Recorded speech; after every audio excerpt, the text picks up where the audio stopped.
Él había ganado la revolución, pero ya no encajaba en Cuba. Che Guevara ya no era un líder, era un problema. Y cuando cayó en Bolivia, nadie en La Habana levantó el teléfono. Lo que estás por descubrir cambiará para siempre tu forma de ver la historia oficial. Antes de continuar, suscríbete al canal para ayudarnos a llegar a 1000 suscriptores. Y deja tu comentario contando qué te pareció este hecho. En 1965, Ernesto Che Guevara ya no tenía poder real en Cuba. Fue ministro de Industrias, dirigió el Banco Nacional, pero fracasó en casi todo. Su modelo económico fue un desastre. Sus ideas chocaban con los soviéticos. Su presencia eclipsaba incluso a Fidel. El Che era demasiado radical, demasiado utópico y demasiado incómodo. Creía en la revolución permanente. Fidel, no tanto. Un día desapareció del mapa, renunció públicamente. Su carta de despedida fue leída por Castro. Y oficialmente se fue a luchar por otros pueblos oprimidos. Pero la verdad era otra. Lo sacaron de Cuba, lo mandaron lejos y lo dejaron ir para que no volviera. Lo que parecía una misión de liberación era quizás una forma de quitarlo del medio. No hablaba el idioma, no conocía el terreno, no tenía apoyo local. Pero ahí lo mandaron, a morir o desaparecer. En 1966, el Che llega a Bolivia con identidad falsa, pasaporte uruguayo de nombre Adolfo Mena González, barba afeitada y ropa civil. Su misión: encender un nuevo foco guerrillero en el corazón de Sudamérica. Pero, ¿por qué Bolivia? Un país pobre, rural, de gobierno débil. Era el centro geográfico para expandirse a Argentina, Perú y Brasil. Pero eso era una trampa desde el inicio. Allí no había condiciones para una insurrección. Los campesinos no lo apoyaban y el Partido Comunista Boliviano lo abandonó. El ejército era débil. Sí, pero Estados Unidos ya estaba entrenando fuerzas especiales en esa zona. Nadie lo estaba esperando y nadie quería esa guerra. Ni los bolivianos, ni la izquierda local, ni siquiera sus viejos camaradas. Aún así, el Che insistió. Se internó en la selva, formó una columna guerrillera sin logística, apenas 50 hombres, enfermos, mal alimentados y mal armados. Mientras tanto, Fidel ya no respondía, no envió refuerzos, no hizo presión diplomática, y el foco se fue apagando. El Che no solo estaba aislado geográficamente, estaba políticamente enterrado, vivo pero invisible. No fue solo el ejército boliviano, no fue solo la CIA, fue también el silencio de quienes decían ser sus hermanos de lucha. A medida que pasaban los meses, la guerrilla del Che en Bolivia se desmoronaba. No había rutas seguras, no había apoyo logístico, no llegaban suministros de Cuba. Y nadie en la izquierda latinoamericana se movilizaba. El Partido Comunista Boliviano le retiró su apoyo. Dijeron que su estrategia era aventurera y que no había sido consultada por La Habana. Pero el golpe más duro fue el silencio de Fidel. Ni un discurso, ni una mención, ni una palabra pública en su defensa. Mientras la CIA comenzaba a identificar al Che en sus informes de inteligencia, al mismo tiempo tropas bolivianas entrenadas por los Boinas Verdes de Estados Unidos. Rastreo de radios y transmisiones, informantes en zonas rurales, deserciones dentro del grupo guerrillero. La Embajada de Estados Unidos en La Paz sabía más de los movimientos del Che que sus propios compañeros. En Cuba, el aparato estatal evitaba hablar del comandante ausente. El Che no era útil, vivo ni muerto todavía. Estaba solo, atrapado y oficialmente olvidado, hasta que su cuerpo valiera más que su palabra. El Che no quería un socialismo de oficina, no creía en burócratas. Y mientras Fidel se abrazaba a Moscú, el Che miraba a Mao. A mediados de los 60, el Che ya estaba chocando con la línea oficial de la Revolución cubana. Fidel había apostado todo a la URSS: asistencia económica, protección militar, comercio subvencionado y alineación política total. Pero el Che no comulgaba con los soviéticos, los veía como reformistas burgueses. Criticaba su falta de internacionalismo, detestaba su burocracia y privilegios, y los acusaba de traicionar el espíritu revolucionario. En cambio, admiraba a la China de Mao. Su modelo de revolución permanente, el rol del campesinado, el combate contra el acomodamiento estatal. El sacrificio como virtud revolucionaria. En 1965, durante un viaje a Argelia, el Che lanzó una crítica pública durísima contra la URSS. Dijo: "No se puede ser socialista y al mismo tiempo pagar salarios desiguales, vivir como burgués y exportar a precios de explotación". Esa frase cayó como plomo en La Habana.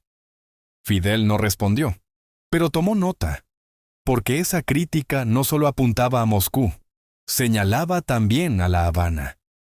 El Che ya no era útil en el juego geopolítico de Fidel. Su maoísmo era peligroso, su pureza incómoda y su pensamiento incontrolable. En un momento en que Cuba necesitaba estabilidad, acuerdos y alianzas, el Che era una dinamita ideológica. Y Fidel eligió preservarse, no defenderlo. Así fue como el Che terminó aislado, no solo en la selva boliviana, sino en el mapa ideológico del bloque comunista. Terminó solo por pensar distinto. Ya no era un símbolo, era carne y hueso. Cansado, enfermo, rodeado. Y cuando cayó, nadie en La Habana levantó el teléfono. 8 de octubre de 1967, Quebrada del Yuro. El Che y sus últimos hombres fueron emboscados. Él estaba herido en la pierna, su fusil sin balas, casi sin comida, sin medicina y sin salida. Al Che lo capturan vivo y lo trasladan al pueblo de La Higuera, a una pequeña escuela rural. Una escuela convertida en sala de espera para la ejecución. Las últimas horas del Che fueron silenciosas y tensas. Interrogatorios, negativas a cooperar. Rechazó ser exhibido. Todo un prisionero con dignidad, pero sabiendo que lo iban a matar. Estados Unidos recomendó mantenerlo vivo, pero el alto mando boliviano, con aval implícito de la CIA, ordenó su ejecución inmediata. 9 de octubre, 1:10 p.m. El sargento Mario Terán dispara varios tiros. Su cuerpo es exhibido, fotografiado, tocado por soldados. Y mientras todo eso ocurría, Fidel seguía sin hablar, sin condenar, sin reclamar. El silencio fue total. Y en ese silencio murió algo más que un hombre. Murió una parte de la revolución misma. Vivo era un problema. Muerto era perfecto. Y entonces el silencio se rompió, no por el hombre, sino por lo que servía decir de él. Días después del asesinato del Che, Fidel Castro finalmente aparece en televisión. Leyó un discurso solemne. Declaró al Che ejemplo inmortal del revolucionario. Habló de su valor, su entrega, su pureza, pero omitió todo lo demás. No mencionó la razón por la que se habían distanciado. No explicó por qué no lo apoyó en Bolivia. No respondió por qué la inteligencia cubana lo dejó abandonado. Pero la versión oficial desde Cuba dijo: murió combatiendo al imperialismo. Su ejemplo vivirá para siempre en los pueblos del mundo. Y ahí inició el proyecto de volver al Che Guevara en un mito. Se hicieron murales, cuadernos escolares, himnos, películas, poemas, todo con un Che eterno, pero no del Che pensador ni del Che crítico del sistema soviético. Solo del Che símbolo, el que le convenía a la revolución cubana. Su rostro en la plaza de la revolución sirvió para tapar lo que La Habana no quería explicar. ¿Por qué lo mandaron a morir? ¿Y por qué su muerte les vino tan bien? No fue un santo, no fue infalible. Y detrás del mito de mármol había un hombre lleno de sombras. El Che fue mucho más que el rostro en una camiseta. Fue médico, guerrillero, intelectual, autodidacta, hombre de acción y teoría. pero también dogmático, autoritario y brutal con los disidentes. En Cuba dirigió fusilamientos en la cabaña, tribunales sumarios, juicios sin garantías, cientos de opositores ejecutados. Como ministro de Industrias, aplicó políticas económicas desastrosas. Apostó por la moral comunista en lugar de incentivos reales. Fracasó en modernizar la economía. Incluso los soviéticos lo consideraban poco confiable y extremista. Como teórico militar, idealizó la guerra de guerrillas, ignoró las realidades políticas locales, repitió errores tácticos en el Congo y luego en Bolivia, pero su mayor contradicción fue el poder. Rechazaba el burocratismo, criticaba la comodidad revolucionaria. Y aún así, fue parte del aparato más vertical y represivo del Caribe. ¿Era sincero? Sí. Incorruptible, probablemente. ¿Fue útil al poder hasta que dejó de serlo? Absolutamente. El Che real fue incómodo para todos, para Fidel, para Moscú, para la izquierda acomodada, para la derecha brutal. Y quizás por eso lo volvieron un mito, porque es más fácil adorar un póster, adorar una camiseta, una imagen en la Plaza de la Revolución, que lidiar con un hombre que no obedecía a nadie. Lo rodearon en la selva, lo ejecutaron en una escuela. Pero la traición empezó mucho antes. Oficialmente, el Che murió por culpa del ejército boliviano con ayuda de la CIA. Pero eso es solo una parte, la mitad de la historia. La otra mitad se escribe con silencios. La falta de respaldo logístico desde Cuba. La negativa de Fidel a mencionarlo públicamente durante la operación. Y la decisión de enviarlo a Bolivia, el peor lugar posible para una insurrección. El Che fue aislado por decisión política. Y La Habana no movió un dedo cuando vio que el plan fracasaba.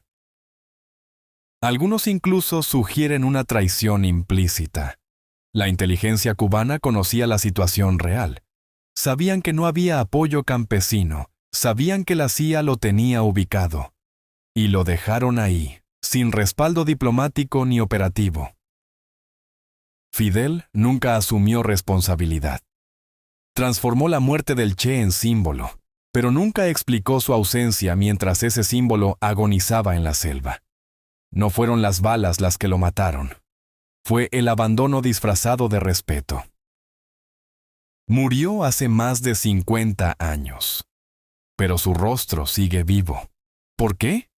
Porque un mito bien administrado vale más que 1000 verdades incómodas. Desde el día de su muerte, el Che dejó de pertenecer a la estotata, a la historia y pasó a la propaganda. La izquierda lo convirtió en mártir. Cuba lo usó como escudo ideológico. Y con los años, el capitalismo lo convirtió en una marca global. El Che se convirtió en un logo, pero uno vacío, inofensivo, uno muy lejos del hombre real. Hoy su rostro está en manifestaciones que él jamás habría aprobado. Aparece junto a luchas liberales que él combatía. Es usado por políticos moderados que él habría despreciado. Pero el mito funciona porque no incomoda. No exige memoria, solo funciona como un símbolo de rebeldía prefabricada. Mientras tanto, en Bolivia, su cuerpo estuvo enterrado en secreto durante 30 años. Y cuando fue hallado en 1997, Fidel lo recibió con honores, como si nunca lo hubiera dejado solo. No es solo una figura histórica, es un arma política, una memoria manipulada. Fue un guerrillero, fue un ideólogo, fue un mártir. Pero también fue un estorbo, un error estratégico. Y al final, una postal rentable. El Che murió convencido de que moría por la revolución. Pero su historia muestra algo más cruel. Fue usado por el poder, fue callado por sus aliados, y fue resucitado como símbolo cuando ya no podía opinar. Y así, el régimen cubano construyó una figura perfecta, inmortal, obediente y útil. Pero lo que nunca se cuenta es que no obedecía, que no creía en el comunismo soviético, que cuestionaba al poder incluso desde adentro. y que no cayó combatiendo como un soldado glorioso. Murió ejecutado como un prisionero abandonado. Si este relato te impactó, deja un like en el video. Comenta tu opinión sobre esta historia y suscríbete al canal para más historias que cambiaron la historia.